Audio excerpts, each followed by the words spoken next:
اعلان ہوگا وہ کہاں ہیں جو دنیا میں گانے نہیں سنتے؟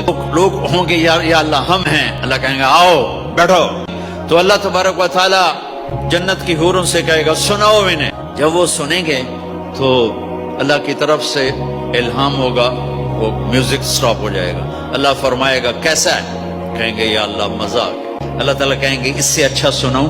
کہیں گے داؤد علیہ السلام آ کر ممبر پر بیٹھیں گے تو جنت کا میوزک چلے گا اور داؤد کی آواز چلے گی تو جنت بھی جھوم اٹھے گی۔ پھر اللہ فرمائیں گے کیسا ہے؟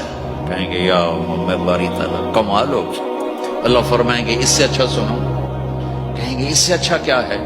تو اللہ فرمائیں گے یا محمد یا حبیبی، اے میرے محبوب آئیے آپ کی باری ہے، بیٹھیے ممبر پر، میرے نبی بیٹھیں گے، آپ کی آواز اور جنت کا ساز، پانی بھی تھم جائے گا، ہوا تھم جائے گی، تو ساری جنت مست ہو جائے گی۔ میرے رب پوچھیں گے ہاں بھائی جنت والو کیسا ہے؟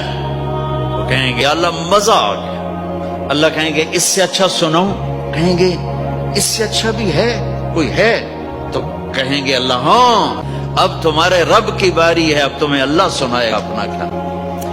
امیر خسرو فرماتے ہیں یا اللہ تجھے دیکھے بغیر تیرے عاشق تیرے اوپر قربان ہو گئے، جب دیکھیں گے تو کیا حال ہوگا؟ تو اللہ کہیں گے رضوان پردے ہٹا، میرے بندے آنکھوں سے دیدار کریں، کانوں سے کلام سنیں، تو پردے ہٹیں گے اور اللہ سامنے آئے گا مسکراتا ہوا، وہ کہے گا مرحبا بالصادقین، میں اپنے سچے بندوں کو ویلکم کرتا ہوں، اور پھر میرا اللہ قرآن سنائے گا، اس کی لذت میں گم ہو جائیں گے۔ پھر اللہ فرمائے گا خوش ہو راضی ہو؟ کہیں گے یا اللہ راضی ہیں۔